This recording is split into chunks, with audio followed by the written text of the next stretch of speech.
Hai,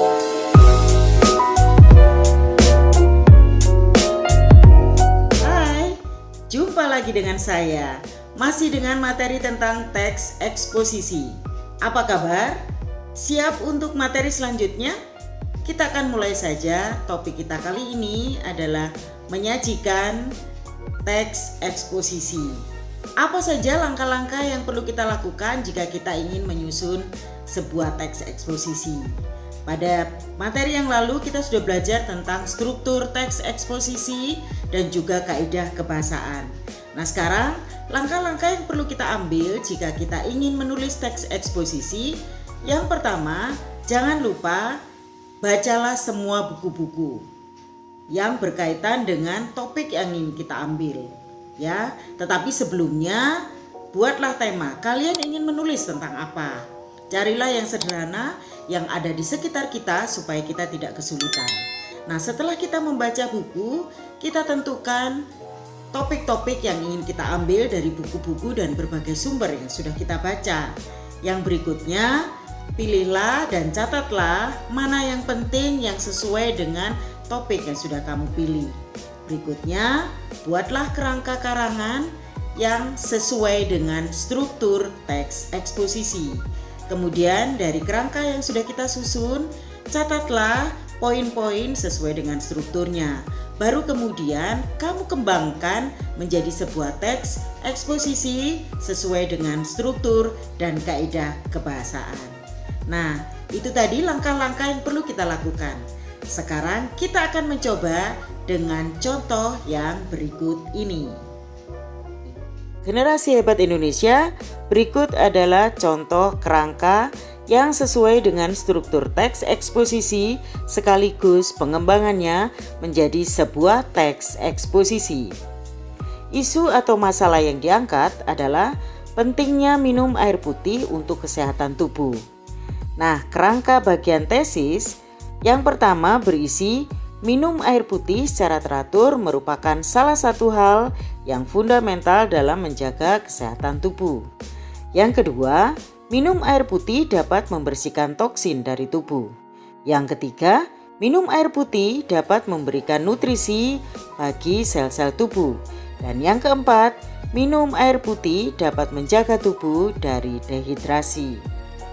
Selanjutnya, kerangka bagian argumen berisi yang pertama, rata-rata tubuh membutuhkan 8 gelas air setiap hari.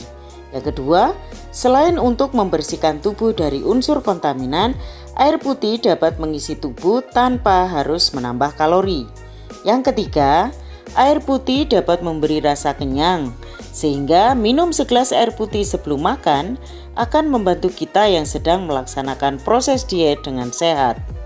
Yang keempat, menjaga keseimbangan minum air putih setelah makan akan membantu dalam proses penurunan berat badan lebih cepat.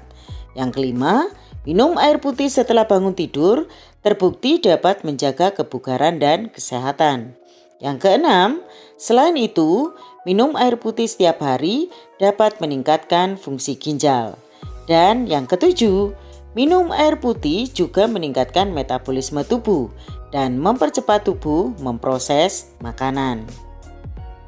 Kerangka pada bagian penegasan ulang berisi yang pertama, minum air putih 8 gelas sehari menjadi keharusan karena melihat banyaknya manfaat yang dapat diperoleh.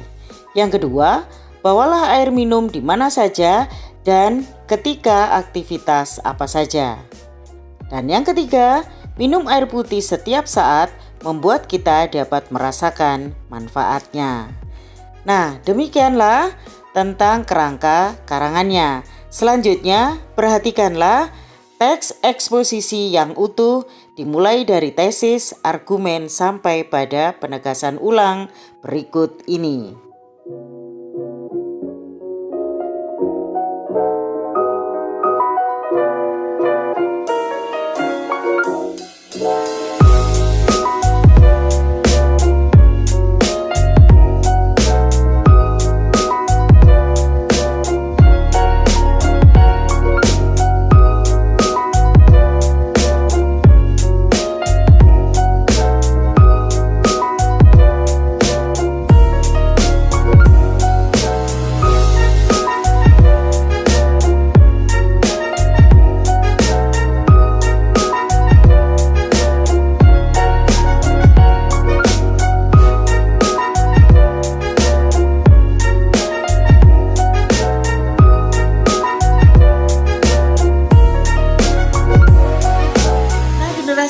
Indonesia, kalian sudah paham sekarang ya?